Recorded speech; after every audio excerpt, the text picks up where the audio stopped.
Bom, olá a todos, eu sou o Felipe e junto com o André eu vou apresentar os assuntos abordados no artigo Periferia e Encéfalo, a imunidade inata e adaptativa na doença de Parkinson. Mas antes de entrar especificamente no artigo, vale destacar alguns conceitos importantes que ajudarão no melhor entendimento da pesquisa. Nesse sentido, o artigo traz o destaque para as células dos sistemas imunes dos indivíduos acometidos pela doença, tanto do inato, que envolve uma resposta rápida e inespecífica, quanto do adaptativo, cujas células armam uma defesa específica ao agente patogênico. Então, na pesquisa se destacam os monócitos, os linfócitos T, os linfócitos B e também a micróglia, que aqui não está representada, mas são as células fagocíticas imunológicas do encéfalo, que zelam por um microambiente saudável nessa região. Tá, agora o artigo que a gente está apresentando, e até outros que comentam do Parkinson, falam bastante dessa proteína, a alfa-sinucleína. Essa é uma proteína sintetizada pelos neurônios e que sua função não é totalmente conhecida, mas parece que normalmente ela regula o tráfego das vesículas sinápticas e essencialmente deve estar em sua forma monomérica, que é essa primeira. No entanto, por alguma mutação genética, as alfa-sinucleínas começam a se dobrar incorretamente e, por consequência, formam agregados proteicos, como oligômeros, protofibrilas, fibrilas, que são neurotóxicos e intrinsecamente relacionados à doença de Parkinson. Mas agora, como se dá a doença de Parkinson? Sucintamente, nessa doença há a morte de neurônios dopaminérgicos localizados principalmente na substância negra do mesencéfalo. Tal neurodegeneração é causada por alguns fatores. A primeira causa é a agregação proteica intracelular, a qual é relacionada com a formação dos corpos de Levy, inclusões esféricas compostas principalmente de fibrilas de alfa-sinucleína. Bom, esses agregados proteicos parecem diminuir a eficiência dos processos de reparo do DNA. A segunda envolve a disfunção do mecanismo de autofagia dos neurônios, fato que impede que essas células fagocitem organelas deficitárias, contribuindo para a degeneração. Já a terceira causa relaciona-se com alterações no metabolismo, em que os neurônios afetados apresentam mitocôndrias disfuncionais, as quais não geram energia suficiente e ainda produzem em excesso espécies reativas de oxigênio, moléculas que lesam a célula como um todo. Bom, tendo explicitado esses conceitos iniciais, vamos partir então para o artigo em si. O artigo que a gente está trazendo vai dar um enfoque nos componentes imunológicos na fisiopatologia da doença de Parkinson, em que a alfa-sinucleína é o componente-chave para a ativação dos sistemas imunes inato e adaptativo, o qual tem importante contribuição na progressão de tal doença. Desse modo, entende-se que a doença de Parkinson como uma doença multissistêmica, que deve ser tratada de uma maneira mais integratória, não apenas uma abordagem com foco nos neurônios, como eu falei logo menos ali nas causas do Parkinson. Em direção a esse novo olhar, nesse recorte, o artigo vai trazer alguns tópicos dos quais eu vou citando e explicando na sequência. O primeiro é a presença de microgliose na doença de Parkinson. Em estudos histológicos de encéfalo de pessoas que tiveram a doença, indicou-se que o número de micróglias estava aumentado e que estas estavam em sua conformação ativa, que é representada por essa segunda forma aqui na imagem, quando ganha um aspecto ameboide. Quando isso foi observado, veio a seguinte pergunta: em que momento se dá a ativação das micróglias? A primeira hipótese supunha que após a morte dos neurônios é que havia ativação imunológica. No entanto, depois descobriu-se que a ativação da micróglia é um processo precoce na doença de Parkinson, pois essas células percebem os primeiros sinais de disfunção neuronal e reagem antes mesmo que a morte do neurônio aconteça. Essa ativação inicial contribui para a neurodegeneração, já que a micróglia começa a secretar substâncias pró-inflamatórias e neurotóxicas, começando a instaurar um estado de neuroinflamação. É até mesmo um contraponto com a sua função normal, que é de neuroproteção, né? Mas agora ela começa a agir com neurotoxicidade. Tendo isso posto, vem outra pergunta. Como que a micróglia percebe as disfunções neuronais? Bom, é aí que entra a alfa-sinucleína. Esta proteína é secretada constitutivamente pelos neurônios.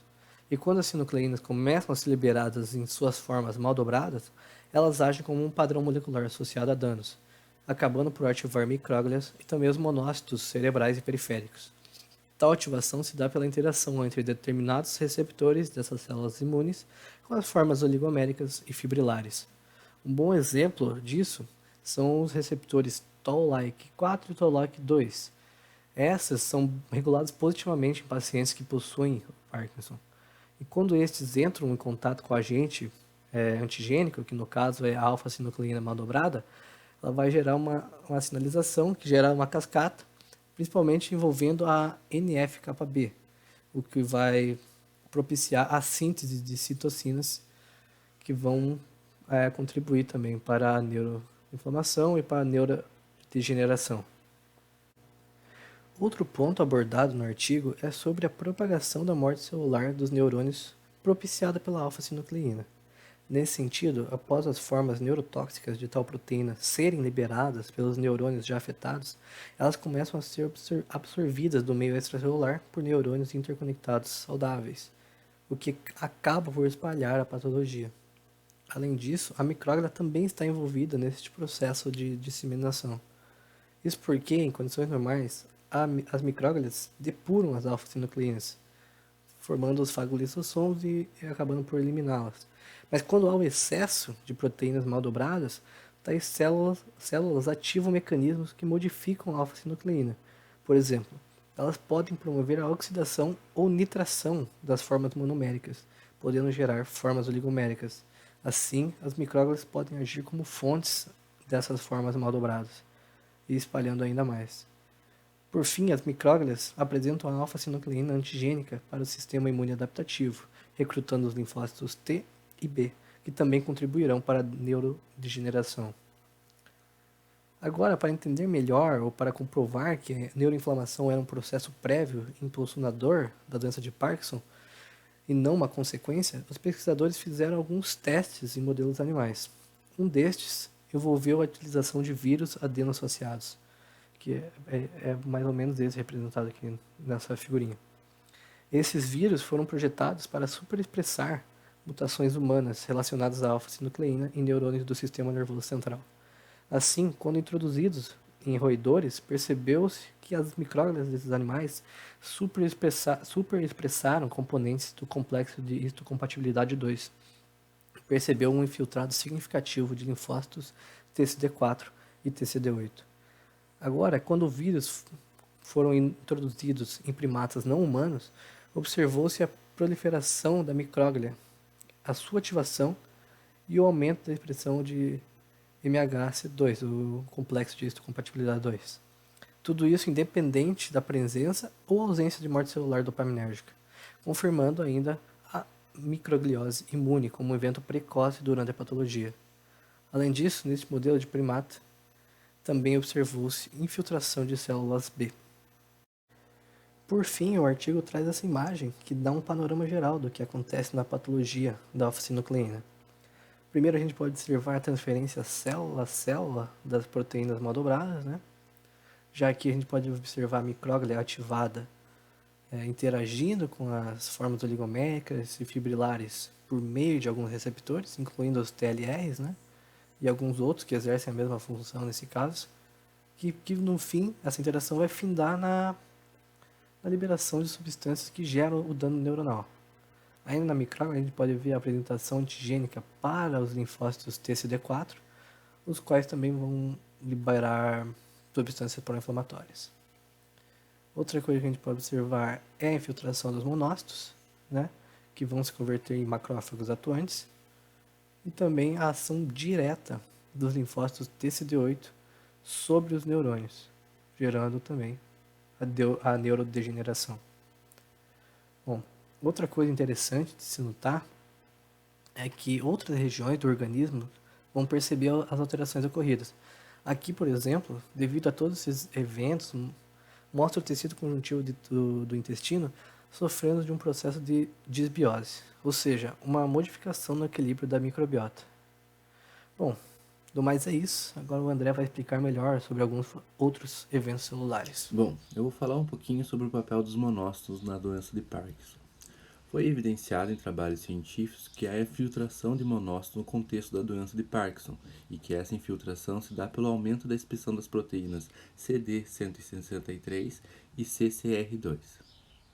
Aqui nesse estudo mostra a presença dos receptores CD163, que é o marcador da linhagem de monócitos, na substância negra pars compacta em análise pós-mortem em cérebros humanos de pacientes com doença de Parkinson.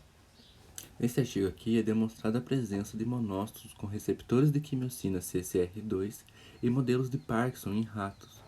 É também demonstrada que a deleção de CCR2 é um fator neuroprotetivo. Agora que a gente já sabe da presença dos monócitos na doença de Parkinson e sua importância, vamos ver as alterações que existem nesse estudo do qual eu tirei esse gráfico aqui. Mostra que os monócitos na doença de Parkinson passam a expressar diferentes tipos de proteínas.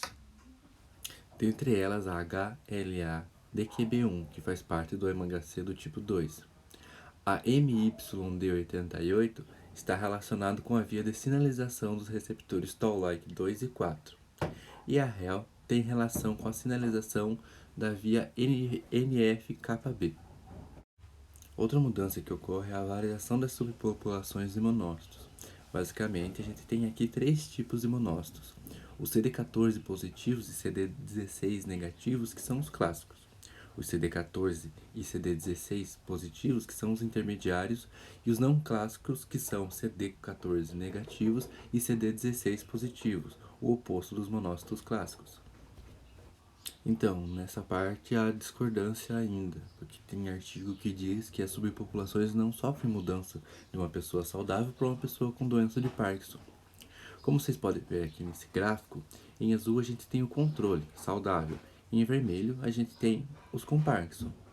E vocês podem ver que não há uma diferença relevante entre as populações de monócitos. É a mesma coisa para os clássicos, intermediários e não clássicos. Mas existem também outros estudos que mostram que há mudança sim. Nesse gráfico de outro artigo, ali em cinza a gente vê os controles, certo? E em preto, os com Parkinson. Tem um aumento de clássicos e uma diminuição de não clássicos em relação ao controle. Então, eles concluem que essas divergências são porque foram analisadas as diferentes fases da doença nos trabalhos. Que no Parkinson inicial há um aumento mesmo dos monócitos e que isso é um pródromo da doença no Parkinson inicial. Mas depois que a doença avança, há diminuição dos monócitos mesmo. A gente acabou de ver as mudanças nas subpopulações dos monócitos no contexto do Parkinson. Agora vamos ver as alterações funcionais desses monócitos. As principais alterações são ativação anormal dos monócitos, alterações na fagocitose e alterações na proliferação deles. Neste artigo aqui é mostrado que há uma diminuição da sensibilidade dos monócitos à alfa-sinucleína e LPS. Tá, mas o que isso significa? Significa que os monócitos começam a passar batido pelos agregados de alfa-sinucleína e não fagocitam. Outro tipo de ativação anormal dos monócitos que ocorre na doença de Parkinson é a hiperatividade e a desregulação da resposta à alfa-sinucleína dos monócitos CD4 positivo, os clássicos.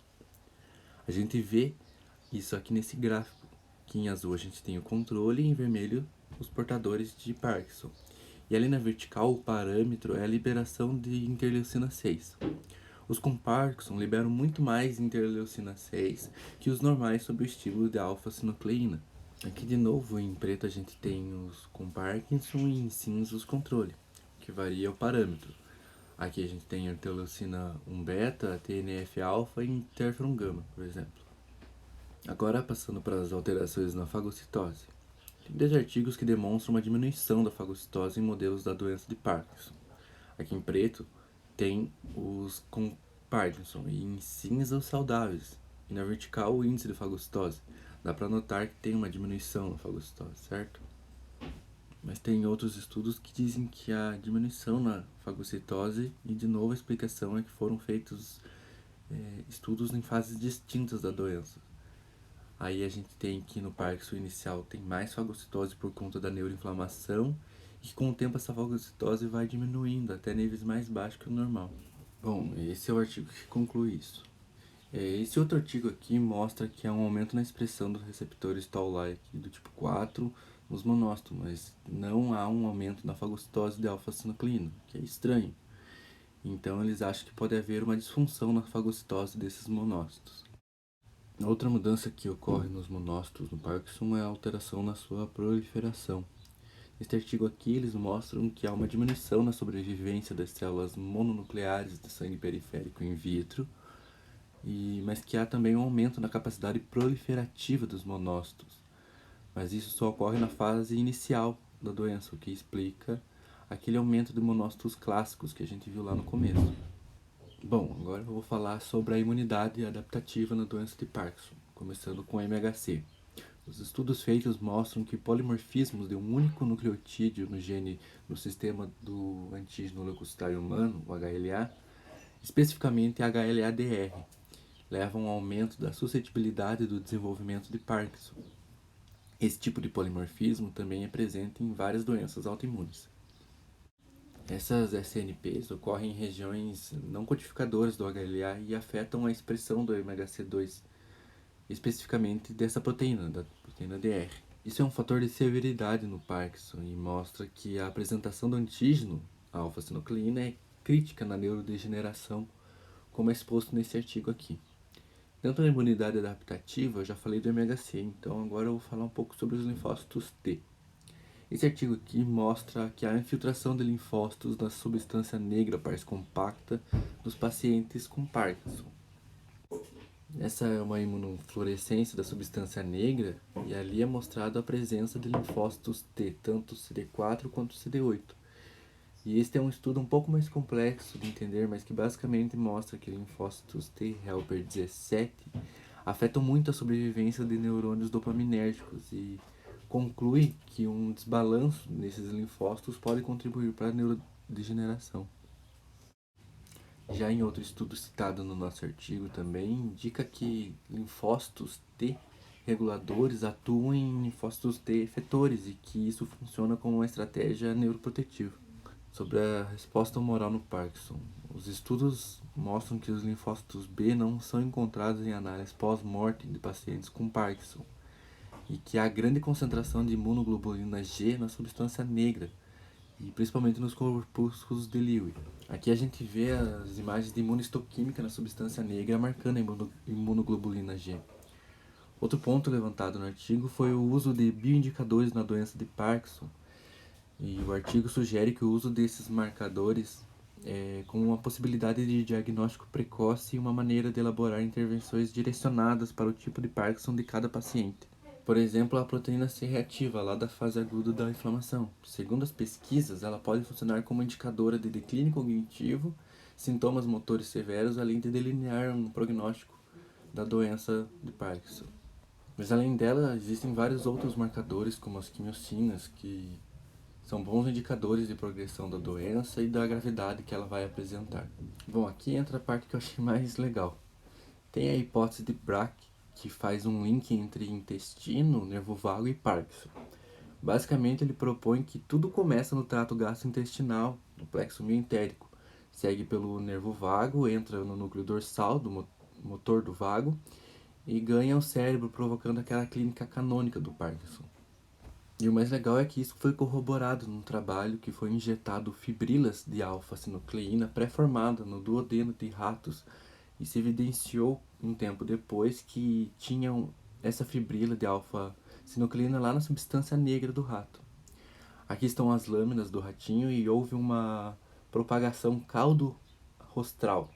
E isso tem repercussão direta no sistema imune porque tem um reflexo inflamatório do núcleo dorsal do vago que faz uma comunicação cérebro-periferia na inflamação.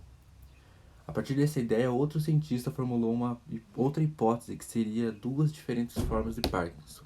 A periférico first seria aquela que a gente acabou de ver, e a cérebro first seria uma na qual o Parkinson começa lá no cérebro mesmo. As duas têm etiologias completamente diferentes e também prognósticos diferentes. A periférica tem uma progressão muito mais rápida, causa declínio cognitivo, envolve macrófagos e monócitos, e tem a perda da resposta do núcleo dorsal do vago à inflamação. Já a cérebro first tem uma progressão mais lenta e envolve somente a micróglia. Por fim, temos esse estudo em que foi injetado LPS no espaço intraperitoneal do camundongo. Aí foi injetado alfa-sinucleína modificada na veia dele. Aí os macrófagos naturalmente fagocitaram aquela alfa-sinucleína. Tempo depois, esses macrófagos foram para o cérebro do camundongo e lá deixaram escapar essa proteína modificada. E ele funcionou como um cavalo de Troia, como o artigo citou. E isso corrobora o caráter multissistêmico da doença de Parkinson.